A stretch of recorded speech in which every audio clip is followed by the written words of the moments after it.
Very good evening दोस्तों। और कैसे हैं आप? मैं एक बार फिर हेमंत कुमार दक्ष ज्ञान की पाठशाला दक्ष गुरुकुल से आपके साथ और नए टॉपिक के साथ आया हूं। बहुत इम्पोर्टेंट टॉपिक है ये, काफ़ी महत्वपूर्ण है। मौलिक अधिकार संविधान का बहुत अच्छा टॉपिक है और क्वेश्चंस भी काफ़ी अच्छे आते हैं। मोस्टली हर एग्जाम में एक दो क्वेश्चन इससे पूछ ही लिए जाते हैं। और ज़्यादातर जैसे आपको बताइए मौलिक अधिकारों में अनुच्छेदों के बारे में ज़्यादा पूछा जाता है। अक्सर स्टूडेंट्स क्या करते हैं, याद कर लेते हैं, लेकिन काफ़ी मिसअंडरस्टैंड हो जाती है और काफ़ी सारे अनुच्छेद हैं। यह मौलिक अधिकारों के अंदर 12 से लेकर 35 तक अनुच्छेद हैं। इसीलिए स्टूडेंट कई बार भूल भी जाते हैं या क्या करते हैं, उन्हें याद नहीं रहता कि कौन सा किस में है। ये भी मिस्टेक से हो जाती है बच्चों से। और तो आज इसीलिए मैं लेकर आया हूँ। दोस्तों देखिए, मैं बहुत छोटी वीडियो बनाता हूँ और बहुत अच्छी वीडियो बनाता हूँ, इसीलिए जिससे कि आप लोगों को याद हो जाए। मौलिक अधिकार में छह मौलिक अधिकार हैं हमारे, जिन पर मैं 6 वीडियो बनाऊंगा। हर एक को मैं अलग अलग पे डिस्कस करूंगा, जिससे कि आपको भी याद करने में कोई प्रॉब्लम ना होगी। और अगर आप हर एक को सेपरेटली याद करेंगे तो आपको अनुच्छेद भी याद हो जाएंगे। अगर आप 4-5 करेंगे तो आपको हो जाएंगे, और एक साथ करने से थोड़ी प्रॉब्लम हो जाएगी। इसीलिए मैं छोटे छोटे वीडियो आपको प्रोवाइड कराता रहूँगा। इसीलिए मेरा आज का जो पहला वीडियो है, मौलिक अधिकारों का पहला वीडियो है ये। और मैं आशा करता हूँ ये वीडियो भी आपको पसंद आएगा।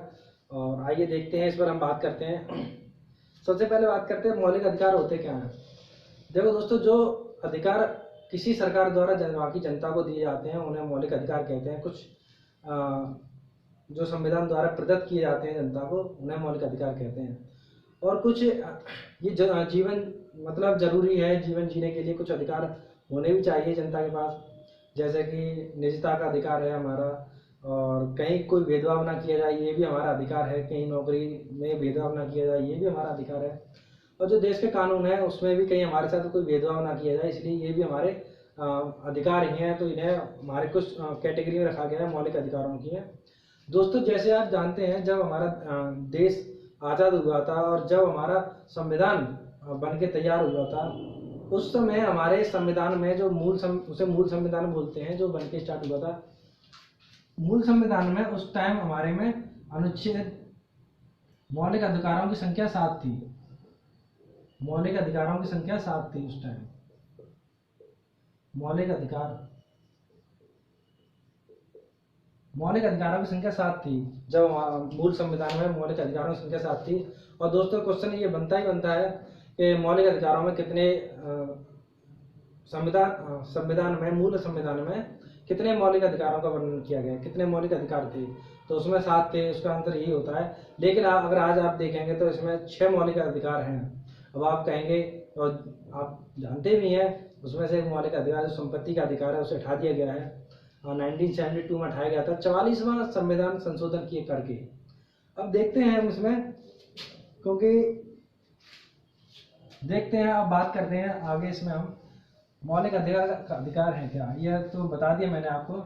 अब देखिए, मौलिक अधिकार जो है इनका वर्णन, इनका उल्लेख अनुच्छेद 12 से लेकर अनुच्छेद 35 तक है।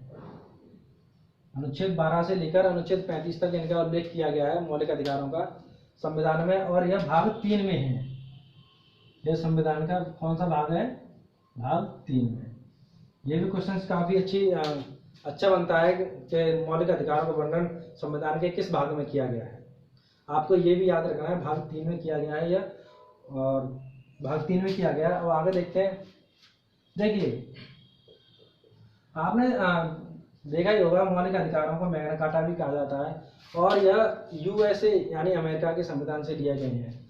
मौलिक अधिकारों का जो हमारे संविधान में मौलिक अधिकार जो लिए गए हैं वो अमेरिका के संविधान से प्रदत्त होकर लिए गए हैं। और इन्हें मैग्ना कार्टा भी कहा जाता है। मौलिक अधिकारों को हम ऐसे ही बोल सकते हैं कि जो भाग 3 है इसे ही मौलिक अधिकार कहा जाता है। क्यों कहा जाता है? क्योंकि इसमें नागरिकों के मौलिक अधिकारों का वर्णन किया गया है, इसीलिए हम इसे मैग्ना कार्टा कहते हैं। अब देखते हैं मैग्ना कार्टा है क्या। देखिए, मैग्ना कार्टा जो है, मैग्ना कार्टा अगर देखा जाए, कार्टा,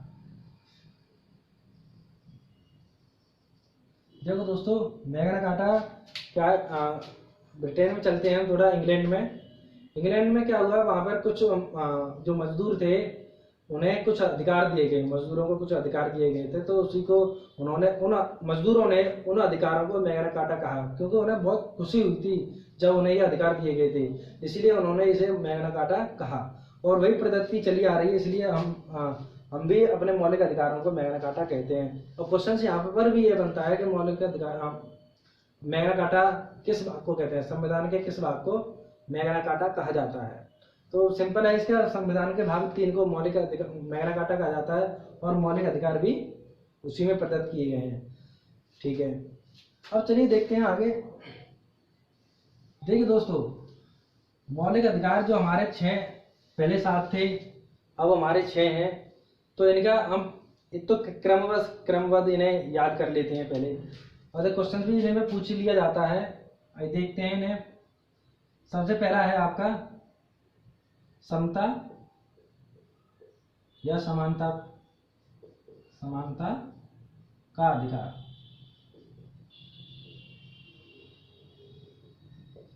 इसका उल्लेख जो किया गया है वह अनुच्छेद 14 से लेकर अनुच्छेद 18 तक किया गया है। आप देखिए, जो अनुच्छेद 14 से लेकर अनुच्छेद 18 तक जो उल्लेख किया गया है, उसमें समता और समानता का उल्लेख किया गया है। और दूसरा है हमारा इसमें स्वतंत्रता का अधिकार, स्वतंत्रता का अधिकार, स्वतंत्रता का अधिकार, इसका उल्लेख भी किया गया है अनुच्छेद 19 से लेकर अनुच्छेद 22। आपको ये याद रखने हैं, क्योंकि एक सीक्वेंस वाइज पूछ भी लिया जाता है एग्जाम से कभी कभार, तो आपको ये याद रखना है जैसे मैं बता रहा हूँ उसी तरह से। तीसरा है हमारा शोषण के विरुद्ध अधिकार, के विरुद्ध अधिकार, शोषण के विरुद्ध अधिकार। जैसे आप जानते, किसी के साथ अगर कोई किसी भी तरह का शोषण होता है या कुछ भी हैरेसमेंट होता है, जैसे कई कंपनियों में कर देते हैं एम्प्लॉइज के साथ, अपर लेवल के ऑफिसर्स होते हैं वो करते हैं, तो उसके अगेंस्ट भी है यह 23 और 24। इसका उल्लेख किया गया 23-24 में किया गया है कि अगर कोई शोषण हमारे साथ कोई शोषण करता है तो उसके अगेंस्ट में हम किस किस स्टेप को उठा सकते हैं, किस तरह से हम उनके खिलाफ कार्रवाई कर सकते हैं। आइए देखते हैं चौथा है आपका धार्मिक स्वतंत्रता। इसका उल्लेख किया गया है आर्टिकल 25 से लेकर 28, अनुच्छेद 25 से अनुच्छेद 28 तक किया गया है। दोस्तों आपको पता ही है, जैसे हमारा देश धर्मनिरपेक्ष देश है, पंथ निरपेक्ष देश है, उसी तरह से यहाँ पर सब धर्म को देखो दोस्तों। पंथ निरपेक्ष धर्मनिरपेक्ष देश होने का मतलब ये नहीं है कि हमारा देश किसी धर्म को मानता ही नहीं, ऐसा नहीं है। इसका मतलब सीधे सीधे ये कि हमारा देश सभी धर्मों को बराबर का दर्जा देगा, कभी किसी एक धर्म की तरफ नहीं झुकेगा हमारा देश, इसीलिए इसे धर्मनिरपेक्ष कहा गया। और इसीलिए धार्मिक स्वतंत्रता में बोला गया, जनता जिस धर्म को चाहे उसे एक्सेप्ट कर सकती है, कभी किसी का दबाव नहीं होगा, जब चाहे जिस धर्म से बाहर आ सकती है, जब चाहे जिस धर्म में जा सकती है, और यह स्वतंत्रता इसी में दी गई है। आप देखिए नेक्स्ट 5वां, संस्कृति एवं शिक्षा का अधिकार,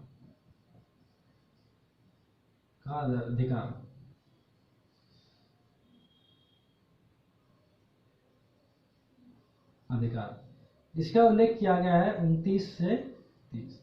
इसका उल्लेख किया गया है अनुच्छेद 29 और 30 में। आप देखिए, अब जो आखिरी है हमारा अनुच्छेद, वह है संवैधानिक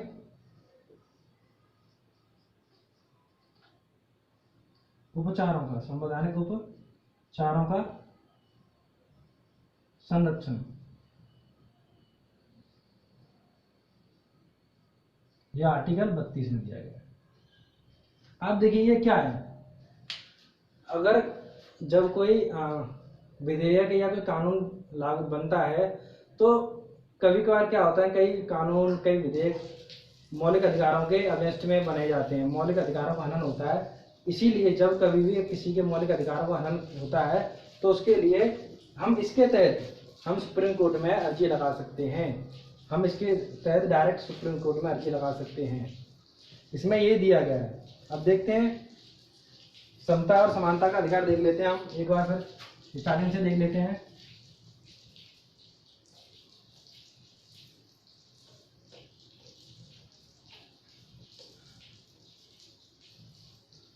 दोस्तों जैसे आपने देखा समता और समानता का जो अधिकार है वह आर्टिकल 14 यानी अनुच्छेद 14 से लेकर अनुच्छेद 18 तक उल्लेख किया गया उसका। लेकिन उससे पहले भी, और जैसे ही मैंने बताया आपको, मौलिक अधिकारों में 12 से लेकर 35 तक जो अनुच्छेद है उनमें इसका वर्णन किया गया है। आप देखिए, जब मैं बोल रहा हूँ 12 से 35 और यहाँ पे समता और समानता का 14 से, तो ये दो आर्टिकल भी तो है, ऊपर दो अनुच्छेद भी तो है, 12वां और 13वां। इसका अभी तो कोई रोल होगा जब तो ये इन्हें मौलिक अधिकारों में रखा गया है। आइए सबसे पहले हम इन्हीं पर बात करते हैं, बाद में हम इस पर आएंगे समता और समानता पर। देखिए सबसे पहले अनुच्छेद 12। ये अनुच्छेद 12 कहता है, अनुच्छेद 12 जो है वो राज्य को परिभाषित करता है। अनुच्छेद 12 हमेशा राज्य को परिभाषित करता है। आप देखिए, मैं अनुच्छेद 12 कह रहा है वो राज्य को परिभाषित करता है। अनुच्छेद 12 अब कैसे आप समझिए, राज्य का देखिए, जैसे हम कभी कभार राज्य बोलते हैं जैसे, तो हमारे माइंड में एक तस्वीर बन जाती है, जैसे बंगाल हुआ, कर्नाटक हुआ, उत्तर प्रदेश हुआ, एमपी, राजस्थान। तो ये राज्य हम जैसे ही बोलते हैं राज्य क्या है, तो ऐसी इमेज बनती है कि राजस्थान, एमपी ये राज्य है। लेकिन दोस्तों यही एक राज्य नहीं है। राज्य हम कुछ और भी चीज़ें हैं जो अनुच्छेद 12 के तहत जो परिभाषित है, मैं आपको बताना चाहता हूँ। देखिए अनुच्छेद 12 कहता है वह हर क्षेत्र, वह हर जगह राज्य है जहाँ पर सरकार का अप्रत्यक्ष या प्रत्यक्ष रूप से कोई भागीदारी हो। अब सुनिए, फिर से सुनिए, मैं बता रहा हूँ आपको।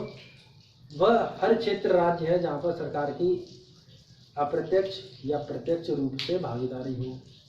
अब आप ये कहेंगे भागीदारी है तो जो सरकारी स्कूल्स होते हैं उनमें भी तो सरकारी भागीदारी होती है, क्योंकि वहाँ पर आर्थिक भागीदारी होती है, उनकी पैसा जाता है वहाँ पर। और जो स्कूल की बसें, जो बसें होती हैं, गवर्नमेंट बसें होती हैं, ISBT में चलती हैं, वो सरकार चलाती है, उनके लिए पैसा भी आता है सरकार से, तो वो भी राज्य है। हाँ बिल्कुल, वो राज्य हैं। आप सुनिए, वो दोनों राज्य हैं।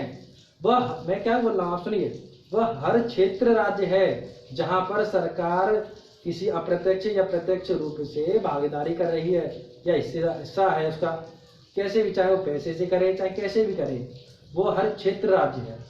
आप देखिए इसी के तहत कुछ अभी लास्ट ईयर क्या हुआ था BCCI में, BCCI को गवर्नमेंट ने, अब BCCI है, इसमें गवर्नमेंट पैसा खर्च करती है इस पर, तो इसमें गवर्नमेंट ने इन्हें ऑर्डर दिया, गवर्नमेंट ने इन्हें ऑर्डर दिया कि आप राज्य के तहत देखा जाए तो आपको ये राइट टू इन्फॉर्मेशन का एक्ट के तहत आपको जानकारी देनी पड़ेगी। राइट टू इन्फॉर्मेशन के एक्ट के तहत आपको जानकारी देनी पड़ेगी। यह BCCI को बोला गया, क्यों बोला, क्योंकि ये भी एक राज्य है, यहाँ पर गवर्नमेंट पैसा देती है, आर्थिक सहायता करती है यहाँ पे, तो ये भी एक राज्य है। आप देखिए, और एक चीज़ और देखिए आप, मौलिक अधिकार जो होते हैं वो क्या है, राज्य के विरुद्ध ही बनाए जाते हैं। मौलिक अधिकार हमेशा राज्य के विरुद्ध ही रहते हैं। निषेधात्मक नेचर है मौलिक अधिकारों का राज्य के लिए। क्यों? क्योंकि देखिए दोस्तों, क्वेश्चन भी बनता है कि जो मौलिक अधिकार हैं वह राज्य के लिए किस तरह का नेचर है उनका। तो यह आप देखिए, यह नेचर जो है इनका निषेधात्मक नेचर है। क्यों? देखिए मैं बताता हूँ, आपको समझ जाएंगे आप। देखिए कभी भी कुछ होता है तो गवर्नमेंट क्या कहती है, राज्य आप ऐसा नहीं कर सकते, राज्य आप ऐसा नहीं कर सकते। दूसरा, राज्य आप अस्पृश्यता का फॉलो नहीं कर सकते, राज्य आप लोगों की स्वतंत्रता को नहीं छीन सकते, राज्य आप जनता के साथ कोई इस तरह का व्यवहार नहीं कर सकते, कोई भी व्यवहार हो, दुर्व्यवहार कैसा भी हो, राज्य आप मौलिक अधिकारों को नहीं छीन सकते। मतलब ये हो गया, राज्य ऐसा नहीं कर सकता, राज्य वैसा नहीं कर सकता। ये जो बार बार नहीं नहीं नहीं शब्द जो आ रहा है ना, यही शो कर रहा है कि ये निषेधात्मक है राज्य के लिए। आप ये समझिए, निषेधात्मक इसलिए है क्योंकि राज्य नहीं कर सकता। जब भी कुछ बात होती है तो राज्य जनता के अस्पृश्यता के व्यवहार नहीं कर सकता, राज्य उनकी समानता के अधिकार को नहीं छीन सकता। अब देखिए ना, नहीं नहीं बार बार आ रहा है, इसीलिए ये निषेधात्मक है। और इसका जो नेचर है वो राज्य की तरफ से देखा जाए तो नेगेटिव ही है। आइए देखते हैं, यह राज्य हो गया, यानी कि हमारा ये अनुच्छेद 12 कंप्लीट हो गया। अब देखते हैं नेक्स्ट अनुच्छेद 13।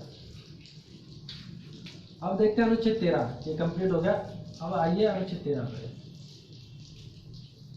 देखिए दोस्तों, अनुच्छेद 13 जो है बहुत इम्पोर्टेंट अनुच्छेद है, खुद में बहुत इम्पोर्टेंट है ये।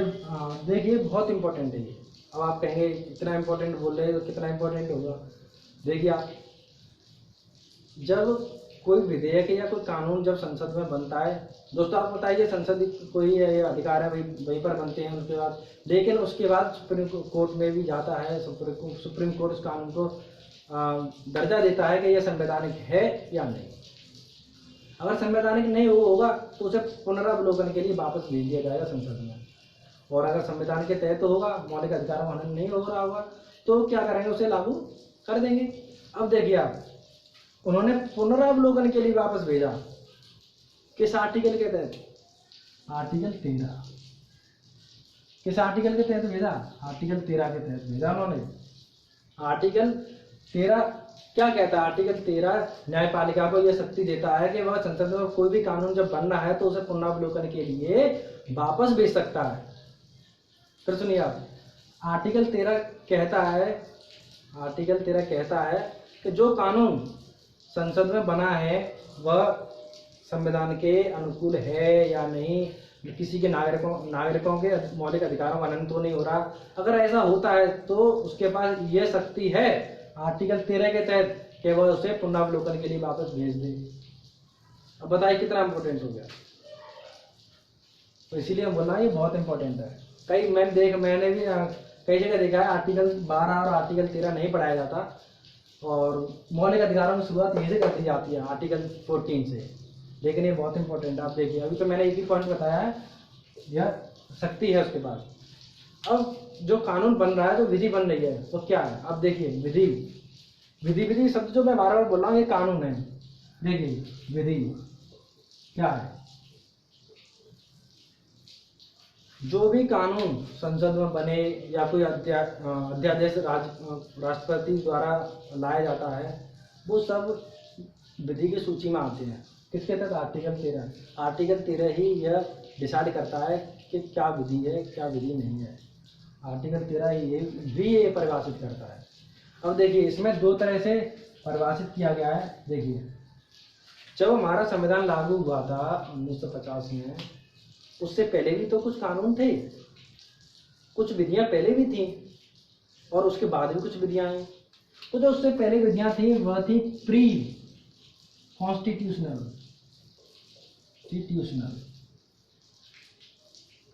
लॉ, यानी कि संविधान लागू होने से पहले का कानून।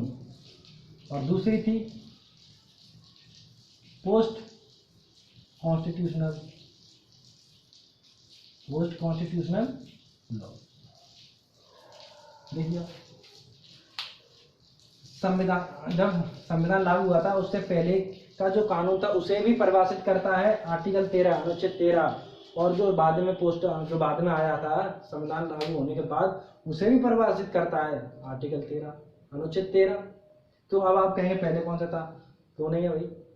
आईपीसी की धारा जो लगती हैं वो भी तो वही है जो पहले से चली आ रही है। वो तो 1861 से बनी हुई है वो।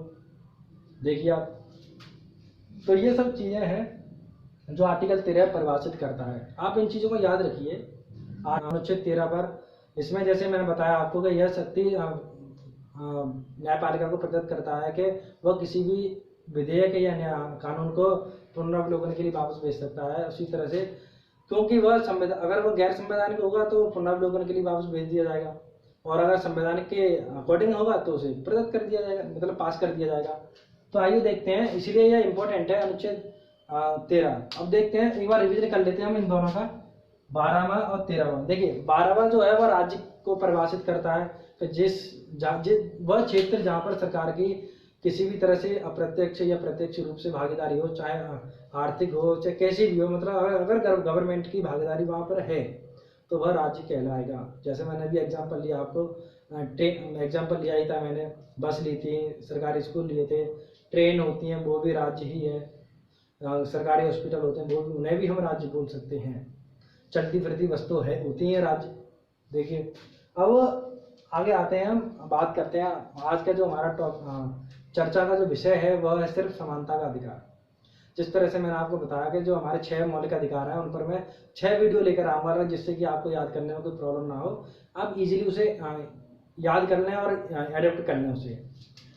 और आज बात करते हैं हम, मेन टॉपिक हमारा समानता का अधिकार। देखिए समानता, यह आर्टिकल अनुच्छेद 14 से 18 के बीच में दे रखे हैं। देखिए 14 से 18 दे रखे हैं तो इसका मतलब ये नहीं 4 अनुच्छेद है इसके अंदर 5 अनुच्छेद हैं। आप देखिए खुद 14वां भी तो इंक्लूड है इसमें। देखिए 14, 15, 16, 17 और 18, 5 हो गए ना, ये 5 है इसके अंदर। आप देखिए क्वेश्चन ऐसे बनता है कि ये मौलिक अधिकार, क्वेश्चन ऐसे बनता है कि जो समानता का जो अधिकार है वो किन अनुच्छेदों में दिया गया है, इसका मतलब किन अनुच्छेदों में है, तो हमें बताना पड़ेगा। आंसर लगे कहाँ से, 14 से 18। इसका जो आंसर है वो अनुच्छेद 14 से 18 के बीच में दिया गया है। अब देखिए ये क्वेश्चन हो गया हमारा। अब हम बात करते हैं आगे। देखिए विधि के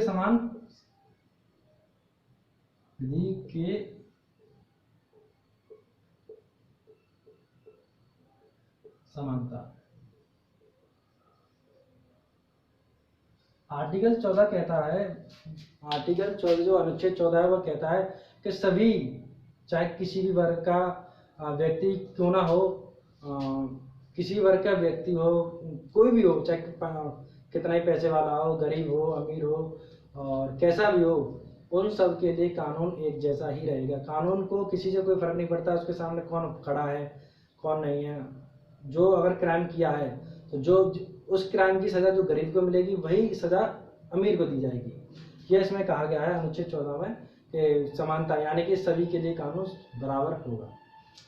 अब आइए देखते हैं अनुच्छेद 15 पे बात करते हैं। अनुच्छेद 15 देखिए, अनुच्छेद 15 में मोस्टली 5 पॉइंट लिए गए हैं, जिसमें है उनके आधार पर किसी के साथ कोई भेदभाव नहीं किया जाएगा। देखिए जाति, धर्म, लिंग यानी जेंडर, और देखिए मूल वंश और स्थान। देखिए इनके आधार पर किसी के साथ कोई भेदभाव नहीं किया जाएगा।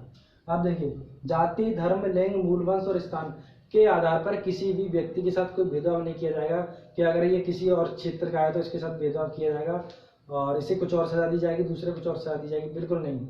जो सबके लिए होगा समानता। देखिए इसका जो नाम ही है समानता, सबके लिए समान, बराबर बराबर, सबको बराबर ही काम, जो चीजें होंगी प्रदत्त की जाएंगी वह सब बराबर ही रहेंगे इनके लिए। तो इसी तरह से जाति, धर्म, लिंग, मूल वंश और स्थान के आधार पर किसी का भेदभाव नहीं किया जाए। देखिए आप इस चीज को याद रखिए, आर्टिकल 15 5 पॉइंट आप याद रखिए, ये मैन है 5 पॉइंट, ये आपको याद रखने हैं 5 पॉइंट। इनके आधार पर किसी तरह का कोई भेदभाव नहीं किया जाएगा। लेकिन अब देखिए आर्टिकल 15 ही कहता है, लेकिन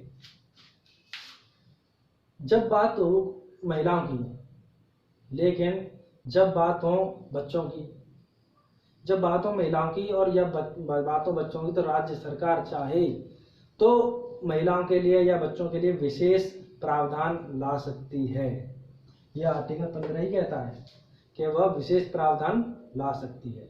आप इस चीज को याद रखिए, यह बच्चों के लिए और महिलाओं के लिए है स्पेशल, वो उनके लिए अगर राज्य को ऐसा लगता है तो ऐसा करेगा वो, ठीक है। और ठीक है, अब देखिए इसमें एक बात और कही है अनुच्छेद 15 में एक और बात कही गई है, अनुच्छेद 15 में एक बात और कही गई है। देखिए, कहीं भी जो सार्वजनिक क्षेत्र होते हैं, तालाब होते हैं, कुएं होते हैं और जो बच्चों के खेलने के मैदान होते हैं, इन्हें भी इसमें उल्लेखित किया गया है। अनुच्छेद 15 में कहा गया है कि इन क्षेत्रों में जो सार्वजनिक क्षेत्र है, इन पर भी किसी भी तरह के वर्गों के लोगों के लिए कोई भेदभाव नहीं किया जाएगा। वहाँ पर कोई भी आकर पानी भर सकता है, कुएं से, तालाब में से भर सकता है और बच्चे मैदान में खेल सकते हैं। किसी भी तरह का कोई भेदभाव इनके साथ नहीं किया जाएगा। ये बात भी की गई है आर्टिकल 15 में, यानी अनुच्छेद 15 में भी इस बात का उल्लेख किया गया है। देखिए, हर तरह से उल्लेख किया गया है जिससे कि कहीं कोई ऐसी जगह ना छूटे जहाँ पर किसी के साथ किसी भी तरह का दुर्व्यवहार या भेदभाव की नीति कहीं फॉलो की जाए। और आजकल आपको बताइए, अगर ऐसा कहीं करते हैं तो वह कानूनन अपराध ही है और इसके लिए सजा भी दी जाती है। अब देखते हैं, ये आर्टिकल 15 हो गया हमारा। अब आते हैं अनुच्छेद 16 पे। अब आप देखिए अनुच्छेद 16 क्या कहता है। अनुच्छेद 16 कहता है लोक नियोजन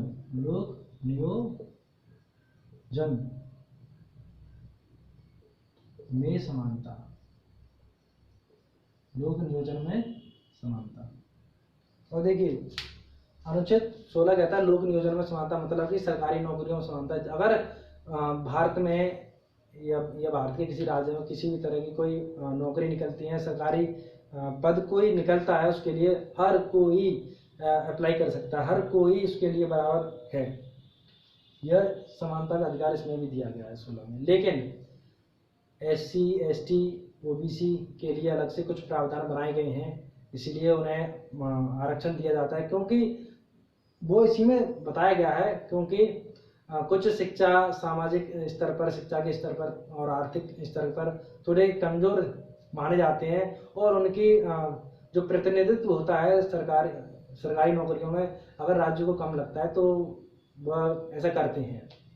ठीक है, तो इसीलिए यह लोक नियोजन यानी सरकारी नौकरियों में समानता का अधिकार। अब आइए देखते हैं 17। आर्टिकल 17 क्या कहता है। देखिए आर्टिकल 17 कहता है, जैसे आप जानते होंगे काफ़ी टाइम पहले हमारे भारत में काफ़ी अच्छी तरह से व्याप्त थी जो छुआछूत बोलते हैं, जैसे अस्पृश्यता एक तरह से बीमारी की तरह फैली हुई थी। उसी को दूर करने के लिए कुछ कानून बनाए जाते हैं। तो वह कानून यही था, इसी के तहत अगर किसी के साथ अस्पृश्यता का व्यवहार किया जाता है तो उसे सजा दी जाएगी। तो इसमें यही बोला गया, किसी के साथ अस्पृश्यता के आधार पर कोई भेदभाव नहीं किया जाएगा, यानी कि छुआछूत जैसी अफवाहें या बातें समाज में नहीं फैलाई जाएंगी। यह इसी में बोला गया। ये अनुच्छेद 17 इसी चीज का विरोध करता है, अस्पृश्यता।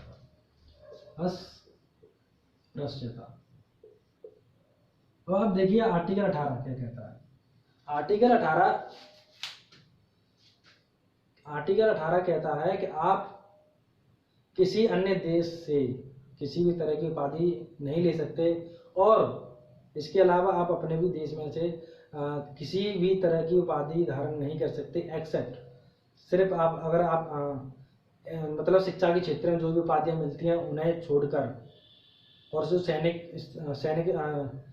सैनिक फील्ड में जो भी है उपाधियां उन्हें छोड़कर आप किसी और क्षेत्र की उपाधि धारण नहीं कर सकते। जैसे कि आपको बता दो पुराने ज़माने में उपाधियां होती हैं महाराजा धीराज और महाराजा, इस तरह की कोई उपाधि धारण नहीं कर सकता। बस सरकार और दूसरे देशों से भी कोई उपाधि ग्रहण नहीं कर सकता जब तक राष्ट्रपति की परमिशन ना हो। आप इस चीज़ को याद रखिए, जब तक राष्ट्रपति की परमिशन ना होगी तब तक आप दूसरे देश से कोई भी उपहार या उपाधि धारण नहीं कर सकते। और जो अपने देश में है वह शिक्षा और सैनिक के स्तर को छोड़कर आप किसी और तरह की कैसी भी उपाधि धारण नहीं कर सकते। देखिए शिक्षा के क्षेत्र में अगर आप डॉक्टर हैं तो डॉक्टर लगाते ही हैं, वो तो आगे जो PhD कर लेते हैं उनके भी आगे डॉक्टर लगती है। वकील हैं, एडवोकेट, और जो सैनिक में दिए जाते हैं सेना में, आपको पता ही है। तो उसी के लिए ये इसमें आर्टिकल 18 में बोला गया है। अब देखिए क्वेश्चंस इसमें ऐसे ही बनते हैं, उपाधियों का अंत किस अनुच्छेद में किया गया है। क्वेश्चन, उपाधियों का अंत किस अनुच्छेद में किया गया। उपाधियों का अंत किया गया अनुच्छेद 18 में। सीधे सीधे क्वेश्चन आएंगे, आपको यह अनुच्छेद याद करने हैं। आपको यह अनुच्छेद याद करने हैं। आइए देखते हैं, एक बार हम रिवीजन कर लेते हैं, एक बार और हम रिवीजन कर लेते हैं। अब देखिए अनुच्छेद 12 कहता है, राज्य को परिभाषित करता है, अनुच्छेद 12 राज्य को परिभाषित करता है कि क्या राज्य है और क्या राज्य नहीं है। जहाँ भी जिस क्षेत्र में सरकार की भागीदारी होगी प्रत्यक्ष या अप्रत्यक्ष रूप से, वह सब क्षेत्र राज्य है, चाहे वो बसों ट्रेन हो सरकारी, बसों, उन सब में। अब देखते हैं आर्टिकल अनुच्छेद 13 कहता है कि वह संसद में बनाए गए कानून विधेयक को वापस कर पुनरावलोकन के लिए वापस भेज सकता है। किसके तहत? अनुच्छेद 13 के तहत। वेरी इंपॉर्टेंट, अनुच्छेद 13 के तहत ही तो ये सब काम किए जा रहे हैं। अगर अनुच्छेद 13 नहीं होता तो वो लागू हो जाता और वो आ जाता, कानून बन जाता। फिर अगर वो मौलिक अधिकार का हनन होता वहाँ से, फिर हम क्या करते हैं बताइए? कुछ नहीं। इसीलिए मौलिक अधिकार जो अनुच्छेद 13 काफ़ी इंपॉर्टेंट है। और उसके बाद अनुच्छेद 13 अनुच्छेद 14 दे रखा है, इसमें विधि की समानता दे रखा है। विधि की समानता का मतलब है कानून सबके लिए बराबर, किसी की चाहे अमीर हो चाहे गरीब हो, सबके लिए बराबर ही रहेगा। अनुच्छेद 15 कहता है भेदभाव नहीं किया जाएगा किसी के साथ। किसके आधार पर नहीं किया जाए? 5 चीज मैंने आपको बताया, 5 नाम मैंने आपको बताए। लिंग, जेंडर, जाति, स्थान, मूल वंश के आधार पर किसी तरह का कोई भेदभाव नहीं किया जाएगा। और देखिए अनुच्छेद 16 में लोक नियोजन की बात की गई है। लोक नियोजन में सबको समानता का अवसर दिया जाएगा। सरकारी नौकरियों में सबको समानता का अवसर दिया जाएगा, किसी के साथ किसी भी तरह का कोई व्यवहार नहीं किया जाएगा। एसटी और एसटी के और ओबीसी के लिए स्पेशल प्रावधान बनाए गए हैं, इसलिए उन्हें आरक्षण दिया जाता है। अब देखिए 17वां है अस्पृश्यता का अधिकार यानी छुआछूत, और 18वां है उपाधियों का अंत। अब देखिए दोस्तों, ये आपको इजीली याद हो जाएंगे, कोई ज़्यादा नहीं है, 7 हैं, आपको काफ़ी अच्छे से याद हो जाएगा। वैसे तो आर्टिकल जो अनुच्छेद हैं मौलिक अधिकारों में 12 से लेकर 35 तक हैं, और ये भाग 3 में दे रखे हैं, आप इसे भी याद रखिए, मैग्ना कार्टा कहते हैं। और इसे यूएसए यानी अमेरिका के संविधान से लिया गया है, अमेरिका के संविधान से इसे प्रदत्त किया गया है हमारे संविधान में। और देखिए दोस्तों, अभी ये हमारा एक वीडियो है, और भी 5 वीडियो है, मैं इसी पर लेकर आऊँगा, डेली में डालता रहूँगा, अपलोड करता रहूँगा। आप देखिए, इन्हें भी देखिए। आप 1-2 बार वीडियो देखेंगे आपको याद हो जाएगा। और मैं आशा करता हूँ आपको ये वीडियो पसंद आएगा। और प्लीज़ आप अपने दोस्तों को शेयर कीजिए, कमेंट कीजिए, और बेल आइकन प्रेस कीजिए आप, जिससे कि आप वीडियो का नोटिफिकेशन आप तक पहुँचे। बस आपका साथ चाहिए, वो सब होता रहेगा हमारा, हम कंटिन्यू आपके साथ बने रहेंगे। उसके लिए धन्यवाद। Thank you.